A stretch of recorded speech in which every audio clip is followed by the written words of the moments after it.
Listen here, African, on this journey to becoming a fully functional reanimated African, because it was never prioritized and we created something that makes some sense. Like, it makes sense in the Matrix, but it's actually African nonsense. So we don't have a whole lot of fully functional reanimated Africans. I made an assertion last week where I said African-centered consciousness is literally nearly extinct in the social landscape here in America. Like, extinct.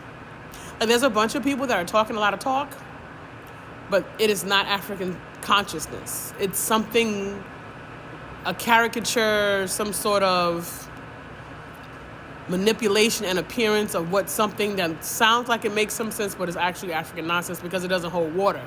And, they said, the Christian Bible said, you know them by their fruit. And our social landscape is what is a sum total of what we have created as a collective.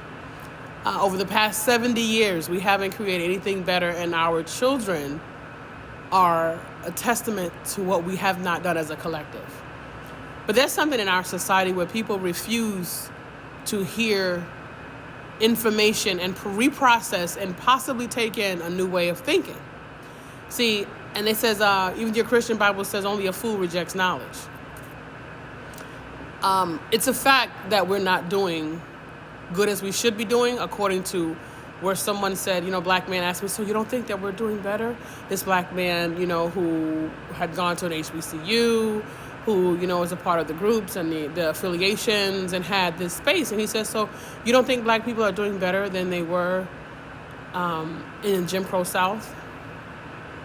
No, we're not. Because at least during the Jim Crow South, black folks weren't killing each other. They had a person or a group that was against them, and they had a more unified, conscious behavior. No, we're not doing as good as we were. We may have more things, which is the misconception of improvement. I'm saying, improving where? Because you can buy a car, because you can buy things, because you can wear the same clothes and stunt and style and look in certain neighborhoods and have your coworkers, non-melanated people in your next cubicle next to you. That means we did better? Something's wrong. That's nonsense. That's African nonsense is what that is. But there's a lot of people, a lot of black people, who are willing to accept that as a token of our collective improvement, which unfortunately that consciousness is where the Matrix gives, they push that space up, and they give that space platform because, again, if you don't understand white supremacy, how it is and what it is and how it works, everything else you think will only confuse you. So when we see these alleged improvements based on just the purchase of things and the accumulation of stuff and the accumulation of bells and whistles and clap-it-upsons from the Matrix, and we want to equate that to black excellence and progress, you got black excellence and progress because you got a better seat in the master's house. Because you are complicit in your own demise and the demise of those in your group. But because you have some more stuff and some more things and some bells and whistles and clap-it-upsons, you're going to then sell it to everyone else that we're doing better. Let me tell you something. I'm somebody who used to be overweight. I've been from an 8 to a 22 my whole life. I've been up and down in my weight. My weight is emotional eating and circumstance. So if I'm moving around, if I'm between jobs, if things in life are not balanced and I'm not really focusing on my workouts, or cut my workouts out altogether, because maybe at some particular point during my years, I wasn't able to afford my gym membership, whatever the case may have been. But I was a person who was overweight. But I am not, as a person who was overweight, going to tell people who are overweight that it's okay to be overweight. That's unfortunate, and that's a lie.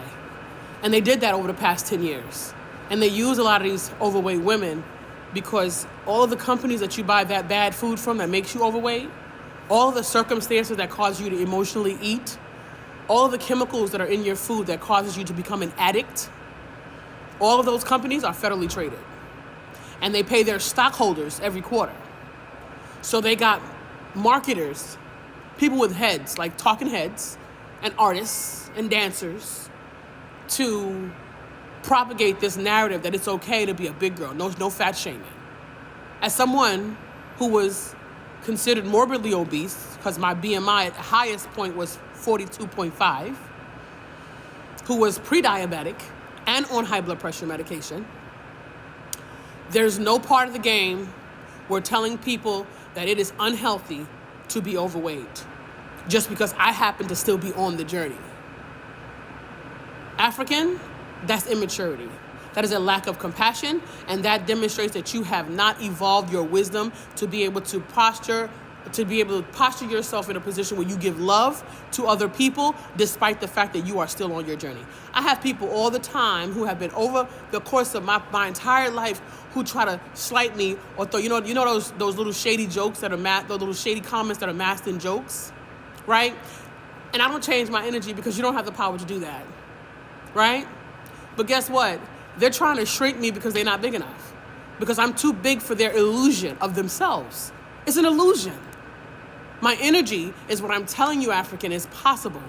And I want you, there's even possible to go past whatever my analysis, my consciousness, my energy, there's levels above that. But guess what? You can see it. You can feel it. It's not something you need to go and get.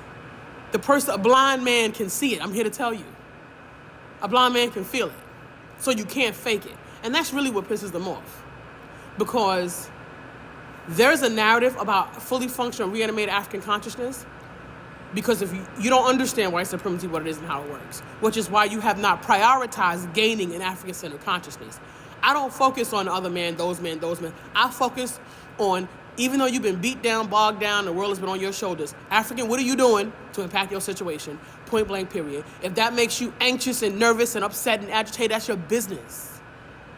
That is your business. And I'm saying to you, push past it, because our ancestors went through worse. I had a deep out-of-body experience when I read Ida B. Wells' The Red Diary back in 2002, 2003, and met with our ancestors that she talked about in the Red Diary.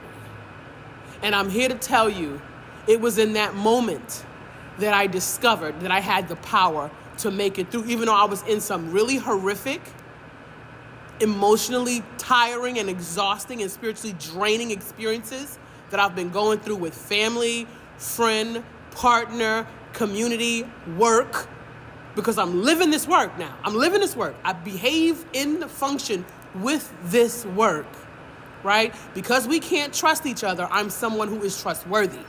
Being someone who is trustworthy in a den of sharks, in a den of scavenger, in a den of people who function out of a scarcity mentality, it's piranha, piranha, piranha, piranha. I'm living the work because there aren't enough fully functional reanimated Africans in the world. That's why I said it's nearly extinct, which is why I am telling you that nearly 100% of the times, all the nice, all the clap-it-ups and bells and whistles, all the rah-rah and the black fist and all those things, they always, 100% of the time, default to the white brain.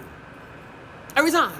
It just takes the right circumstance, the right experience for it to show up. So I am telling you that there's a need for us to gain that consciousness, because it's not about what anybody else does to us. It's about what you allow. It's about your capacity to insulate yourself and your community. And we don't have those functions. And there's a whole lot of business coaches out here that are telling you a lot of things, and I believe in two conversations. Maintenancing yourself, your physical being, eat, clothes, shelter, warmth, all those things. You need those things. There's a second conversation that is laying bricks actively in your conscious behavior every single day towards an end of where you arrive at self-agency and self-efficacy as an African for yourself and your community. They can say whatever they want to say. They can say you are, RACIST because you're talking about self-care for you and your people. Don't let them gaslight you. They've been doing that to me for a long time. Oh, you're radical. Or you're political. Like, black people, not the other man, our folks, because you don't have a brain that processes an African. That you would call me saying that it is healthy for you to take care of yourself, that is RACIST? Really? That is radical?